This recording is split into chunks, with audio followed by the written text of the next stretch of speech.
We're going to be discussing how institutions are looking at territories other than their own, specifically how they're looking at us in Latin America. So, Jay, what is CMAP and why did this project come to life? So I should say a little bit first about my department at MoMA, in which CMAP is located. The international program was started in 1952, essentially to circulate exhibitions from the Museum of Modern Art around the world. And it was very active doing that into the 90s. It had a very strong relationship with Latin America, and particularly in the 60s and 70s, some very remarkable exhibitions were sent to Colombia. I think it may have had something to do with relationships to Mambo, because Gloria Sea was a member of the support group for the department at the International Council. But in any case, that activity tapered off in the 90s. And when I started at MoMA in 1996, the museum wanted to centralize the exhibition administration in one department, the Department of Exhibitions. So I agreed, and I needed to find a new mission for my department. Fortunately for my department, its operating expenses are entirely covered by an endowment fund that was set up by the International Council something like 30 years ago. So I decided that the international program's mission would be to connect the museum with the world outside of Western Europe, because traditionally the museum's relationships, and especially the curatorial ones, are with international relationships are with Western Europe. So I started looking for programs that would work to make the museum closer to, I thought, originally Eastern Asia, Eastern Europe, Latin America, and Africa, and that's changed a bit since. So the most important program that we now administer is CMAP. It's Contemporary and Modern Art Perspectives, and that was actually started 9 years ago. It was an initiative, the idea came up from Kathy Halbreich, who was our associate director, and we'd wanted for years to have some sort of research program, an institute, but I thought that it had to be something like the one that Getty has or the National Gallery of Art in Washington, and we didn't have those resources. But Kathy said, you just start with whatever you can afford and you build it up. So she was in a position to assign curators to the program, and we started with 3 groups. One focusing on Asia, one on Latin America, one on Eastern Europe, and we're in the process of adding a group for Africa. But those groups conduct research in a very interesting way. Each one has roughly about 15 curators and other staff members. They make one trip a year to the place they're studying, and then probably about twice a month, they invite scholars and artists and curators to come to New York and hold workshops on the subjects that they're investigating. So that's a quick description of how CMAP works. Perfect. And Iberia, what regions are the main focus at the moment, and in what way does CMAP work with local institutions in these projects? Yes, first of all, I would like to thank Sara and you and the organizers of the art fair for inviting me to participate in this photo. I'm really excited to be here with all these wonderful people. So in relation to your question, right now is a very interesting moment for CMAP because we're sort of in a transition phase from what has been the CMAP Latin America group since its inception to its future relationship, or its current now relationship with the Cisneros Institute.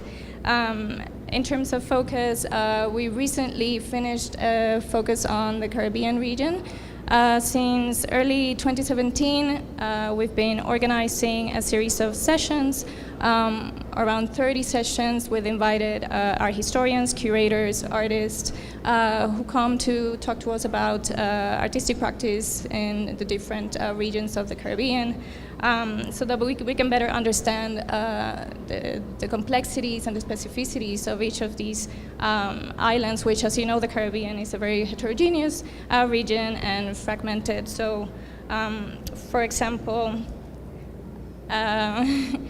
some of the sessions we've had, you can see in the top right, a session with Sara Hermann, who came to talk to us about modern and contemporary art in the Dominican Republic.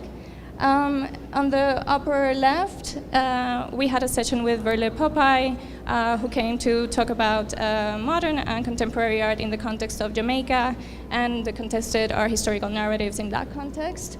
In the bottom right, we had British art historian Leon Wainwright, who came to speak about the Anglophone and the Dutch Caribbean and how globalist discourses challenge artistic production in the region. And we had also Gerardo Mosquera, who talked about the history of modern art in Cuba. And so as part of the research that we do on these different regions, we also organize research trips.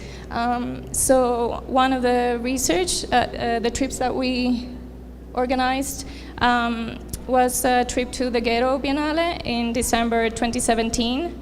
And more recently, we also organized a trip with a small group of curators from the museum to Havana in Cuba. And as you can see in the image, in the next image, please, we visited places like the Museo Nacional, the Bellas Artes in Havana, Espacio Aglutinador, which is the oldest independent artist-run space in Havana. We did a number of studio visits to artists. For instance, we visited the studio of Wilfredo Prieto, and then we also visited the space of Studio Figueroa Vives, which is an exhibition space in the ground floor of the house of renowned photographer Jose Figueroa and curator Cristina Vives. And so one of the main changes within the group right now is that it's no longer focused on regions, as it was the case in the past. Now it's going to be more focused on themes. And the idea is that the group will act as some kind of discursive platform, intellectual platform for the curators in the museum to kind of support the thinking process. The museum is undergoing a process of rethinking their collection, the narratives, leading up to the reopening of the museum in the fall of 2019. Okay, and Rosa, I sorry. forgot my slide, didn't I? Can we go back to... Oh, yeah. Sure, yes. Can we go back 2 slides? I forgot to identify again. Keep going back. One more, I think. There it is. I'm sorry. I'd meant to show you one of our classroom sessions, which is on the left, is with Jose Roca. You can see him in the background there. And then this was a trip a year and a half ago to Colombia, and we were visiting Nicolas Paris. You can see him at the right in his house. So those are the 2 basic functions, basic ways that CMAP operates in New York and then traveling. And also, I should have explained that the big structural change that's coming up is Patricia Cisneros, in addition to giving MoMA a major collection of geometrical abstraction, also has endowed a research institute, which will be called the Cisneros Institute, which will enable us to increase our research concentration on Latin America, and which will incorporate the CMAP group. So that's the major change that's come up. Thanks. Great. So, okay, Rosa. It's been a part of Vita de Vid's mission to include non-European artists as part of the research and exhibition program since its origins. Where and how does this interest consolidate from the beginning? Okay, yeah, everyone can hear me. Also in connection to what you were just saying, Jay, I'm working at Witte de Wit Centre for Contemporary Art. It's an art centre in Rotterdam, and actually it is now led, as of the beginning of this year, by Sofia Hernandez-Chonqui, who was previously working at Cisneros. So that's a connection there, and she was involved in the project of the donation of the works. Witte de Wit Centre for Contemporary Art, for those who haven't visited, it's based in Rotterdam in the Netherlands, and it was initiated in 1990. It was initiated as an art house, so not as a museum, we don't have a collection, but specifically for the presentation and discussion of works of art made by artists locally, nationally, and from afar. As an institution without a collection, primarily what Witte de Wit is responsible for is for organizing exhibitions, for commissioning new works of art, for publishing and for developing new educational and collaborative initiatives. From the very beginning, with the first director, Chris Durkon, I think one of the kind of a significant step towards defining Witte de Wit's role as one that has an international focus was an extensive grant proposal made by Chris Durkon for the Columbus Day Centenary in 1992. With this grant, a number of significant exhibitions were made. One example here is the exhibition with Helio Oiticica, and that was in 1992. And also with that grant, we had exhibitions with Eugenio Ditborn and David Lamelas. So this kind of, I think, started Witte de Wit's, it was embedded within its mission that Witte de Wit became an institution that was internationally focused. And this year alone, now that Sofia Hernandez-Chonqui is our director, we have exhibited up to 10 Latin American artists already within the year. So that includes Susana Mejia, who's from Colombia, Ana Maria Millan, who's also from Colombia and who is represented by Instituto de Visión here at the fair, Teresa Margolles from Mexico, who is also, a number of her works can be seen here at the fair at the Mo Champentier Gallery. And also we commissioned a mural to Federico Herrero, furniture to Manuel Ryder, and more Latin American artists that I'll come to later. Next slide, please. So actually here we have on the top image is a series of paperworks made by Susana Mejia, deriving from her research in the Amazon, which hopefully I can also discuss later. Below is one room from our current show that just opened with Ana Maria Millan, featuring 3 of her animations.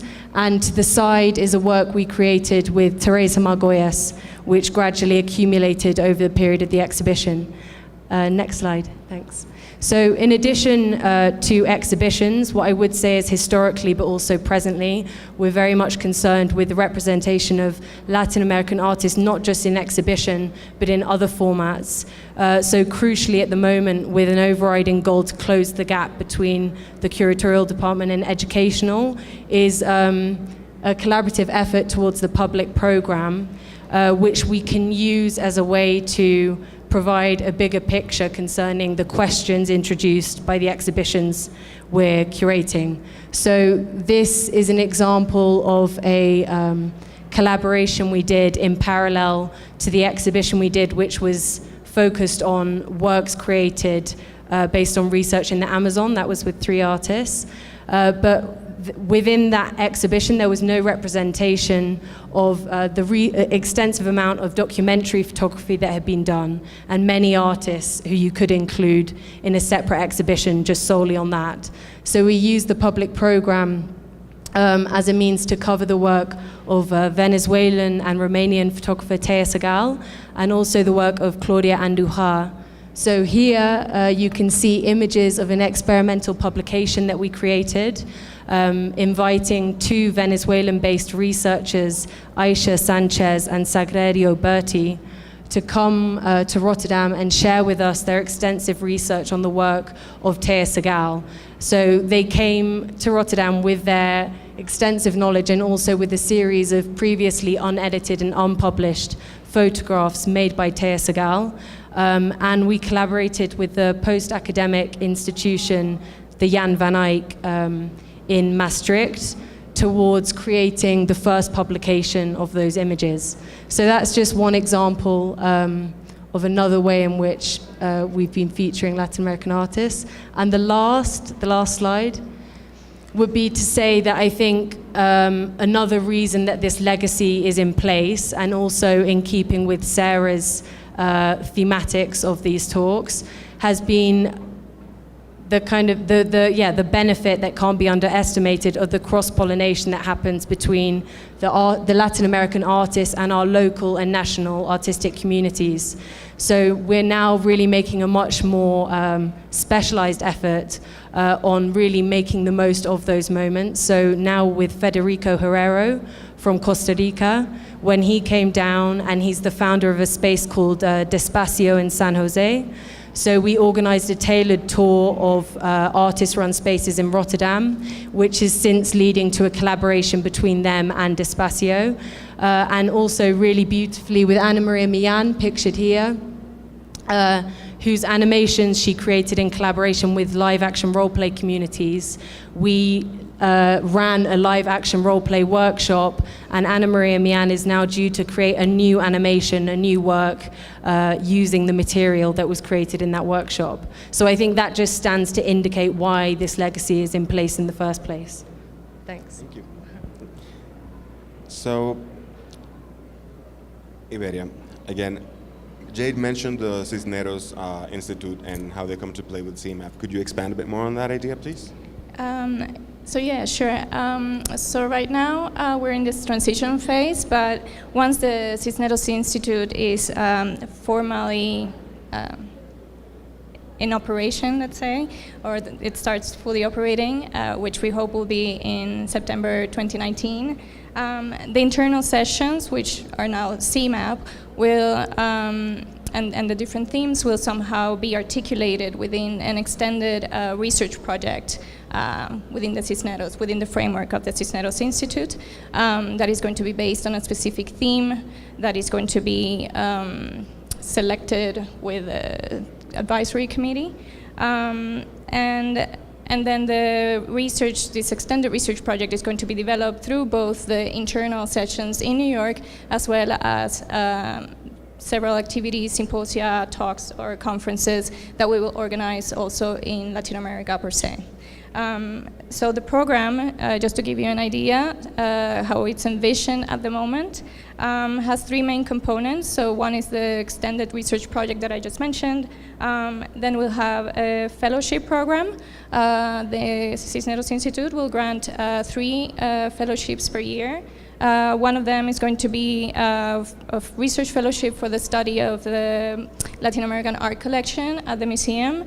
Another research fellowship for the museum staff at the moment, not only curators, it could also be extended to a conservation team, for instance, or other members of staff.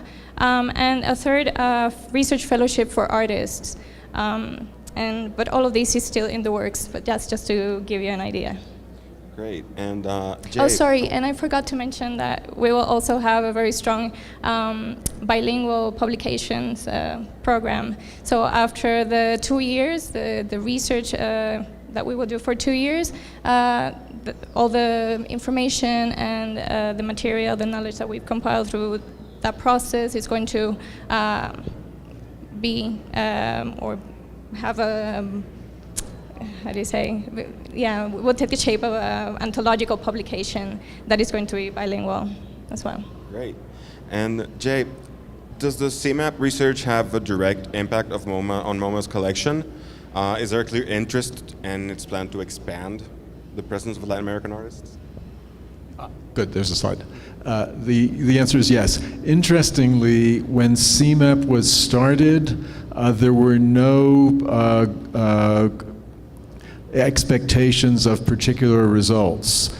The idea was that if the program was successful, it would interest the participants, most of whom are curators, and that they would have the confidence to propose acquisitions, to propose exhibitions that they might not have been able to think of for themselves before. Because most of our staff doesn't have particular expertise in Latin America. Until recently, it wasn't a subject that you could easily study in graduate school, in most American universities, or most European universities for that matter too. So the idea with CMAP was that they would learn, and when they felt they were ready, they would move on to exhibitions and acquisitions. And in fact, this is a little more or less up-to-date slide of the effects of CMAP on the collection. 716 acquisitions in the last 8 or 9 years of Latin American art are attributable to CMAP research. So the feeling is they would not have happened but for CMAP. And I think even more remarkable is 99 artists' works have entered the collection. These were artists who weren't even represented in the collection before. So part of that has been modern artists who simply hadn't been acquired in years past for various reasons. Others are contemporary artists. The museum strategy is to work with the Latin American collection in both areas to make up gaps in the historical collection, but also to continue to acquire contemporary works. And then these 7 exhibitions have been affected one way or the other by CMAP research. One in particular, the one on the lower left, Transmissions, was an exhibition that was sort of known internally as the CMAP exhibition. It was a collaboration between the Eastern European group and the Latin American group, and it studied artistic interchange between Latin America and Eastern Europe in the 60s and 70s. So. Great. And Rosa, what specific programs or initiatives geared towards Latin America are coming up in Vida Vid? Okay. I already covered a number of initiatives in my last answer, but in terms of which artists are coming up on our program, we're going to continue featuring many Latin American artists, primarily through our exhibitions. So we have solos coming up with Mariana Castillo de Bal from Mexico, Fidel Baez from the Dominican Republic, Alejandro Cesarco from Uruguay, and also a collaboration with Mario Garcia Torres for an upcoming thematic show. Excuse my pronunciation, by the way. And then we also have the first retrospective coming up of Sophia's tenure, which I'm working on with Cecilia Vicuña. This is going to be the first time that many of her works that we've now retrieved from her personal archives are going to be brought together as an integral whole. And it will also be the first retrospective of Cecilia's work in Europe. Tying into this is another initiative, which is that we're not just going to feature Latin American artists, but it's also a matter of collaborating with Latin American curators. So for this exhibition in particular, I'm already in close collaboration with Miguel Lopez, who many of you may know as chief curator of Teoretica in San Jose, and also as curator of Bisagra in Lima. And we have many other curators to collaborate with in the future who have very specific expertise with the artists we're working with in question. Then also, as I previously mentioned, with public program, that also opens up opportunity not only to feature more artists in relation to the exhibitions we have on view, but also to bring in the voices of more thinkers from Latin America. Our latest invitation having been extended to Bogotá's Jose Roca, although that's yet to be shaped. And then last, or second to last, so this is an example of the public program we did with Agustín Pérez Rubio on Claudia Andujar's work, which I mentioned earlier. And then next, we're also, there's space to feature Latin American artists, and they will be featured within our research presentations. And there are 2 formats for that. One is with our vitrines, and the other is with our initiative called Rotterdam Cultural Histories, which, as the name suggests, is always focused on Rotterdam cultural histories. But I just briefly wanted to share with you that while researching for Cecilia's exhibition, I came across an incredibly unusual alliance between the Chileans and the Rotterdammers in the 1970s. And so I am now in collaboration with a number of the Chilean refugees who had moved to Rotterdam, and we're in collaboration with Rotterdam local activists who are also fighting against a big right-wing turn, and together created a lot of public artworks which have since been painted over, but we're going to use that space to retell some of those stories in connection to Cecilia's show. Last would be publications as well. Since Sophia began, we haven't embarked on any new publications, but the first will be to accompany Cecilia's retrospective, which will be published in Spanish and English. And as far as the projects, and we understand that teams have been formed with professionals from within each region. Can you tell us who are these people behind the CMAP efforts, Iberia? I guess there are not necessarily teams formed within the regions per se, maybe because CMAP as an initiative, its nature is to be like an internal platform, let's say, working within the institution. I can tell you the group is led by a curator and a fellow, and at the moment Ines Katzenstein, the curator for Latin American art. She's the leader of the CMAP group. She's also the director of the Cisneros Institute, and I'm the research fellow for the group at the moment. The group is comprised of around 40 to 45 members from different departments in the museum. Not only curators, you also have staff from the library, from the exhibition planning department, from other fellows or other interns, conservation department, etc. So it's quite diverse. And then, so I think that so far, because we've had these focuses in the different regions, we haven't been able to really develop like sustained relationships within the different regions, but we hope that this is something that we can now improve with the Cisneros Institute, and through these extended research programs we hope that we can establish more collaborations and partnerships with different institutions in the region. Thank you. And Rosa, how has Sofia Hernandez-Choncui's tenure at Bit the Beat impacted the way the institution embraces exhibition projects and the way it approaches exhibition making? Yeah, I started at Witte de Wit actually under a previous director, Defna Ayas, and I've now continued under Sophia. And that's been an incredible experience in terms of registering just how much one person can totally alter the DNA of an institution. It is actually, in terms of another legacy of Witte de Wit, that every 3 to 6 years it has a new director.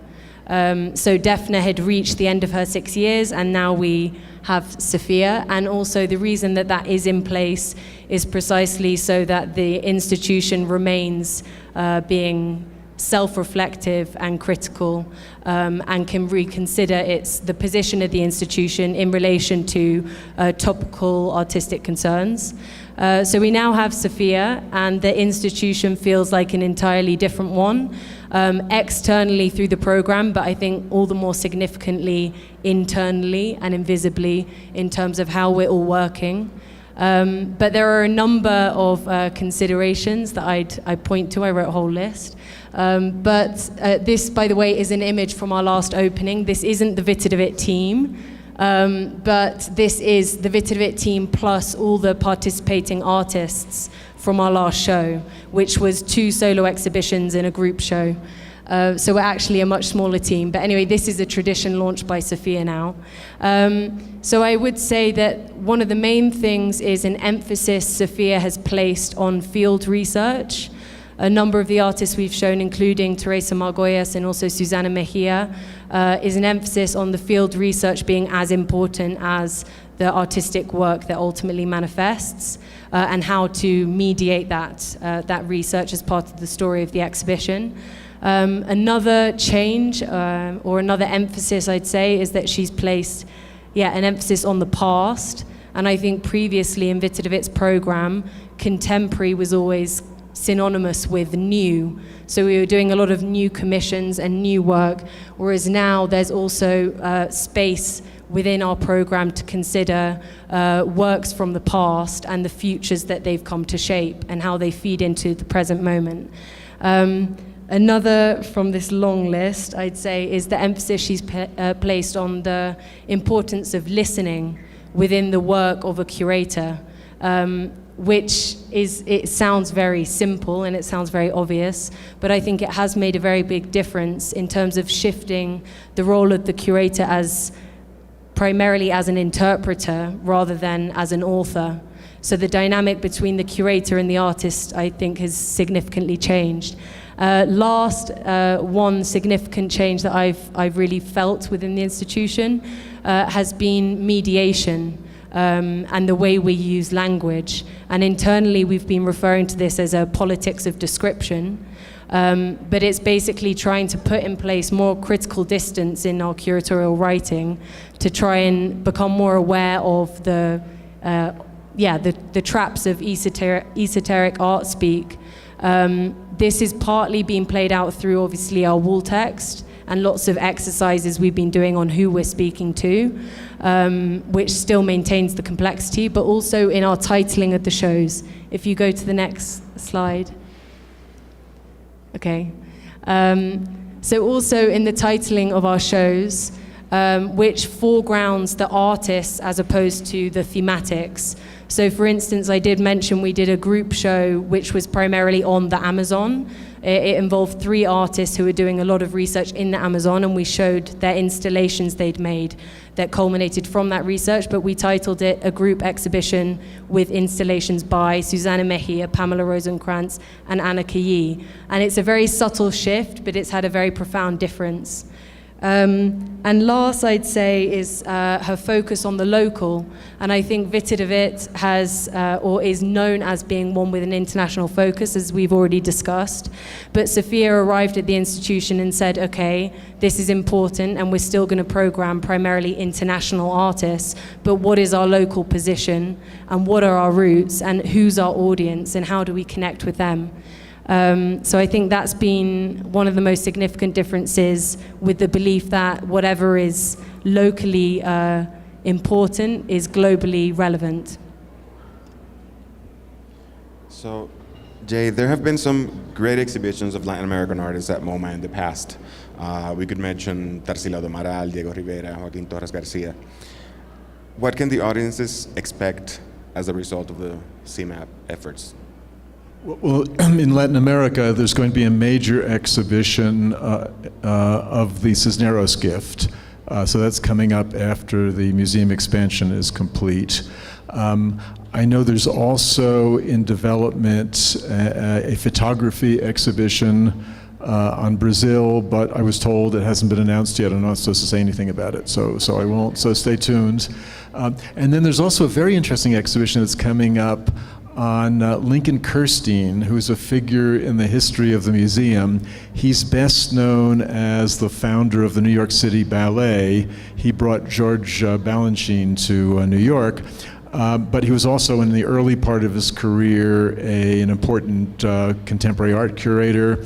He was also one of the monuments men who recovered Nazi-looted art in Europe. One of the figures in that movie is based on him.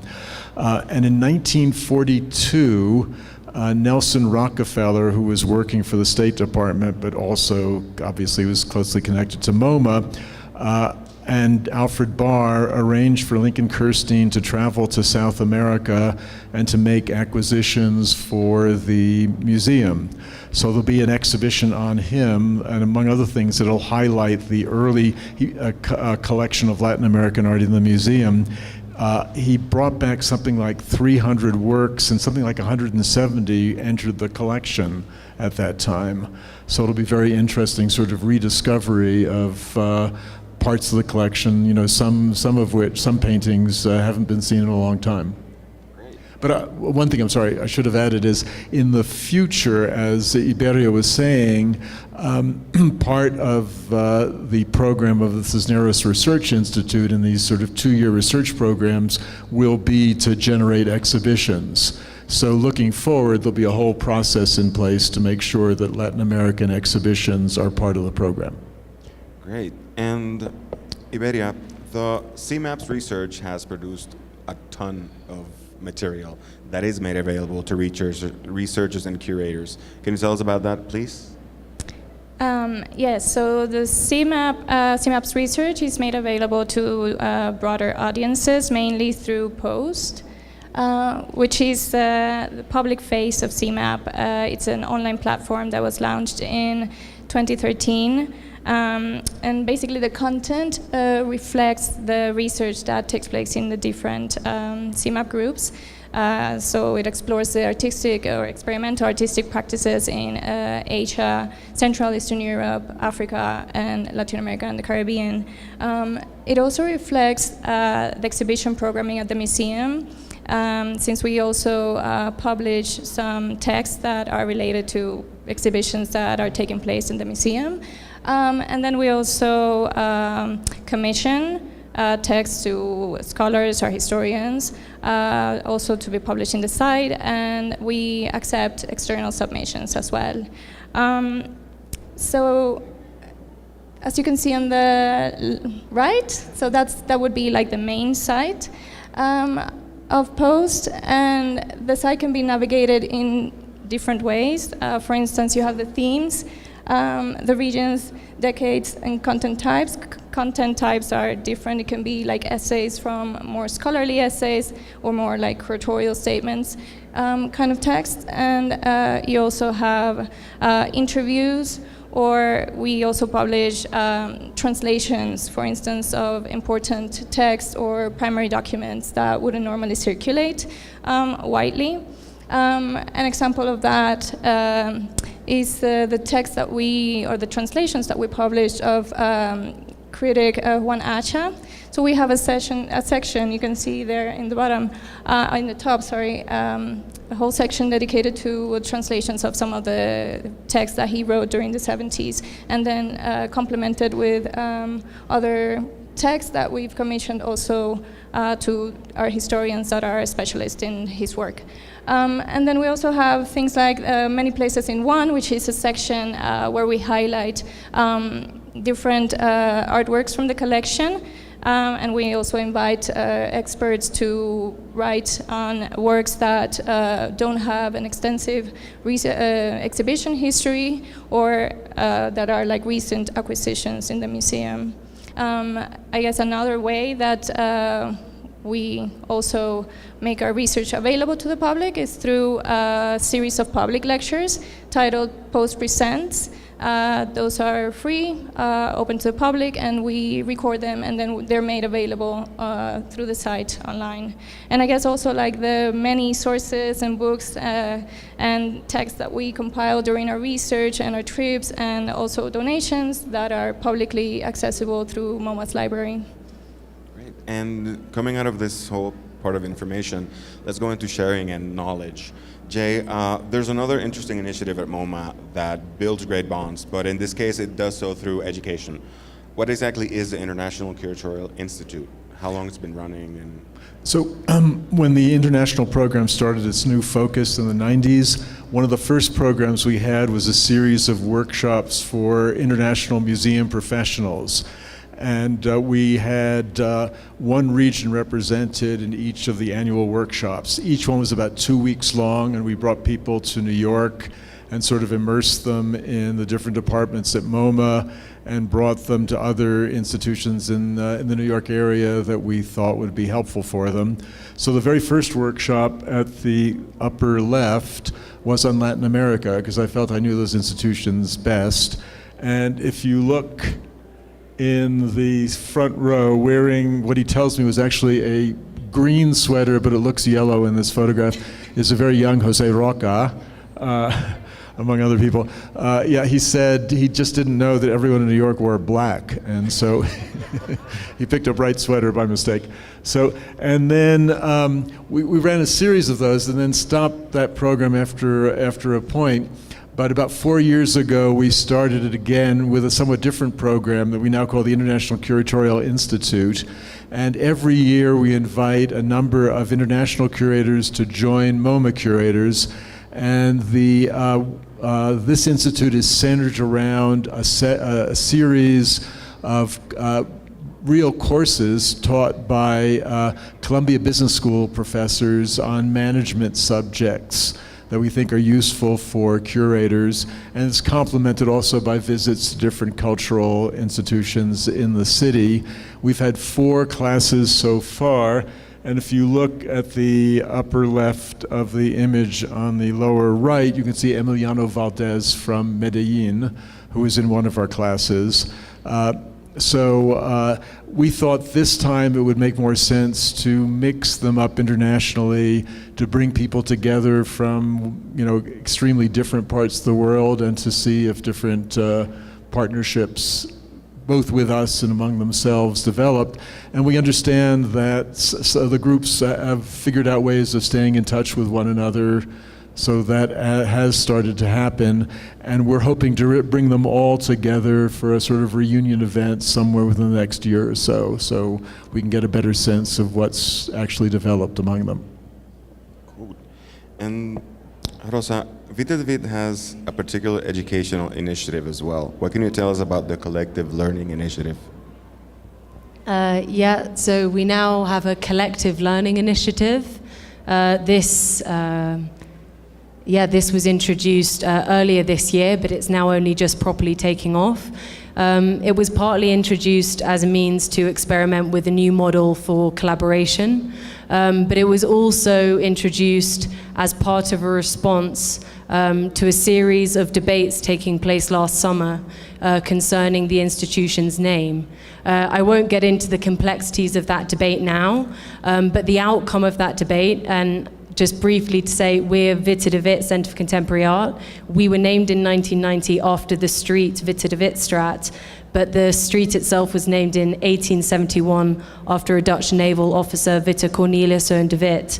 So therein there is an association to this colonial history attached to the man, and this was the nature of the debate that unraveled, one that I can highly recommend you research, and we can speak about it after. But the outcome was that the institution announced that it would have a new name.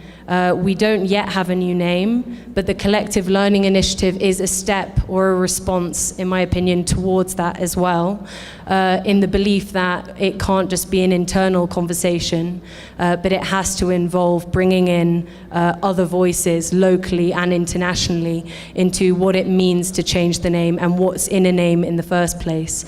So Collective Learning Initiative was introduced. We haven't got a definition for what collective learning is, and it's still a very open question. But in my opinion, it's been a matter of programmatically decentering and opening up a space in which more voices can be in collaboration together. So the first step for this was introducing a new role at Vita de Vit, the curator of collective learning. So that role is now taken up by Jessie Koyman. And then the second step was creating the environment for this to happen.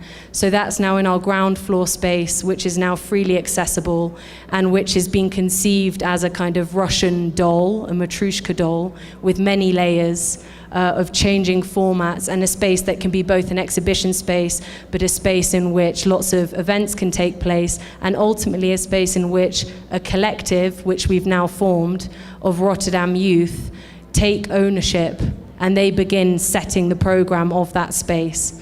So in September, when we just opened our last exhibitions, that marked the coming together of the Young Initiative. They're from all different backgrounds, but based in Rotterdam. And gradually, partly they're being trained to work there, because it's also a bookshop. and they're being given art courses, but then they're also going to be working in collaboration with the curatorial and education departments to really program that space and the events. And as they begin taking ownership of that space, which is a question for us of how to make that possible, there will be the task for them to name that space, which at present is called Untitled.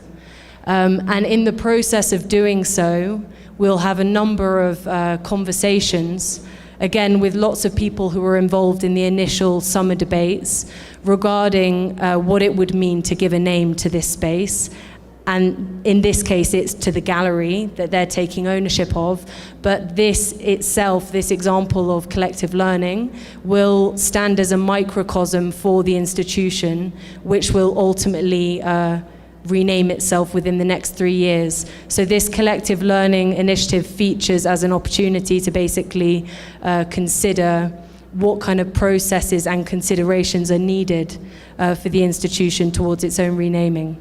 So we've just begun, and we're just beginning to define what the collective learning is, and we're learning what that might be through the participants. You had a couple more slides if you want to comment on them. Oh, yeah, the next slide. Oh, this is the space. And so as you'll see in the back, we have a mural by Federico Herrero, and then we have the furniture, which is all modular, which is created by Manuel Ryder, who's based in Berlin. So it also functions as a bookshop. So every month we invite a different person to come and curate a selection of books. So we're gradually, month by month, building up the bookshop of not just Witte de Wit books, but also books that various people we collaborate with think are very important for the institution to house. And then we also have these vitrines, which you can barely see, which change every exhibition season as well. One vitrine focuses on an archival project of Witte de Wit, which specifically involved community engagement, and the other is a space in which to collaborate with an international curator on a new project. Yeah. And the next slide. Yeah, no, that's the collective on the left-hand side. And this is the space in use, just to give an idea. Yeah. Joel, I just wanted to mention one more program from my department, which has a significant Latin American component, and that's a publications program called Primary Documents. We started it just after that first Latin American Museum Professionals workshop, and we've published 9 titles so far. Each one is a book. They run now about 450 pages, and they're translations of texts by artists, sort of early criticism of particular periods in modern art in different parts of the world that we think deserve special attention. So we've had 3 Latin American publications so far, one called Listen Here Now about Argentine art of the 1960s, another one on Alfredo Bulton and the development of modernism in Venezuela, and another one on the writings of Mario Pedrosa, the Brazilian critic. And one of our film curators is just starting work on a book which will be about writings of Latin American authors on the cinema, because a lot of famous Latin American authors have dealt extensively with the cinema. Originally, this was quite a separate program from CMAP, but our most recent book, the 9th book, was actually authored by the CMAP Eastern European section. It's on Eastern Europe after 1989. So we think there'll be much more synergy in the future among the CMAP, between the CMAP program and the publications program. And one last question that I'm asking all 3 of you, and just a very quick answer. It's, what does Latin America bring to this potluck? Iberia? What does Latin America bring to this potluck? I would say a certain potencia, I don't know if that's the correct translation, potency, that I think it's the result of very rich and diverse ethnic, cultural histories and traditions in the region, and that has been highly influenced as well by strong or intense political histories and experiences, such as like colonial histories or histories of slavery or dictatorships or internal wars, migration histories. So I think all of that shapes and makes the artistic production in the region very dynamic and potent. I don't know. And Rosa, what does Latin America bring to the potluck? Okay, simply, I'm reading a lot, or right now, of Sara Hermann and her book On Being Included. There's one example, which I'll use to illustrate, which is about fixed patterns. And what I would say, and fixed patterns being something that's so habitual that it becomes invisible in the background. And I think from a Rotterdam perspective, what Latin American artists bring is the capacity to disrupt our fixed pattern. And then it's our responsibility to prevent it from becoming refixed. And Jay? So Joel, you leaked the question to us this morning, so I've been thinking about it a bit. And I think what's Latin America and MoMA, Latin America has been a part of MoMA's history from the start. The Diego Rivera show was in 1931. The Mexican muralists were in Alfred Barr's famous torpedo diagram of the collection. And it's been a part of our history ever since, the 1942 Lincoln Kirstein acquisition trip. So it's always been a part of our history. And I think the key thing for us is to make sure that it stays active and vibrant part of our continuing history. So it brings a neighbor. Exactly. Well, thank you very much, guys. Let's open up to the audience if anyone wants to bring a question forward. Si alguien quiere hacer una pregunta a alguno de nuestros invitados aquí, pues bienvenidos. Adelante, Guadalupe.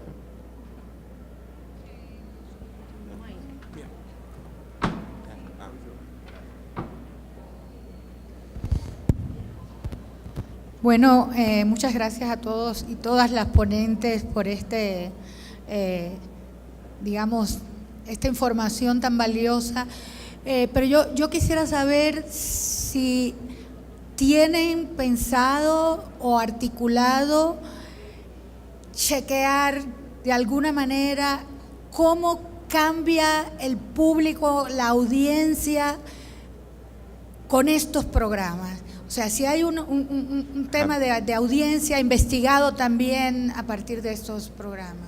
Okay, so basically, if you have thought about how the audience plays a part and how the audience have grown and changed in terms of these kinds of programs? You want to take that question? Or you can... Yeah, okay, go so you can... Yeah, it's a very good question. I'm not sure we've done specific research on audience response to our Latin American programs. We keep track of our visitors, and we've always had a very strong presence of visitors from Latin America, and obviously they're quite interested in their in exhibitions of Latin American art. I'm thinking, the audience for these programs it's likely broadened over the years. I think, certainly in the United States, there's a very intense interest now in Latin America, and I think also a much better understanding that Latin America is a variety of countries that are extremely different one from the other, and I think there's a much better focus on individual countries rather than a sort of a broad classification of Latin America. But I think it's something we should be finding, we should be learning more about that. And maybe that's something with the new institute that we can focus on some more, because I think it is a really important question for us. Yeah, I think it's very difficult to measure.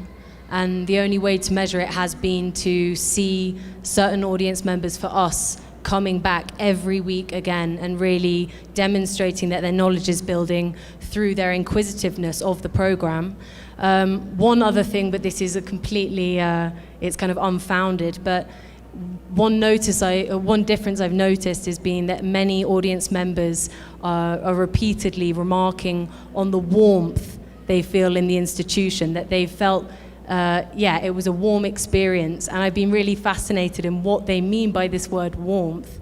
And it isn't literally that there's more color in the building, but it is something to do with the nature of the invitation that's extended to them by the institution and by these Latin American artists' works. So for me, the main indicator has been actually the repeat visits and the extended visits. People are spending a lot more time in the institution. And I'm only being able to measure that by being there, but also now on social media, you're able to measure that as well, on how long people are really engaging with your content. So that's one difference. But no, indeed, it's something that there should be more research on. We have another question in the back. No, it's for recording purposes. This is for Rosa. Just on the comment of warmth and spending longer time in the museum, do you think that could have to do with, you were saying that you sort of modulate the language that you use depending on the visitor, that could have something to do with it? A huge part as well. I think, of course, and it's really difficult to disentangle those two things, but I think both are contributing. And I think the language is contributing significantly in terms of making the work that the artists are bringing forward more accessible. So yes. Great. ¿Alguna otra pregunta más? Do we have anyone else with another question? Well, thank you very much for gracing us with your time here. Muchas gracias a todos ustedes por habernos acompañado también y seguimos con la programación. Le paso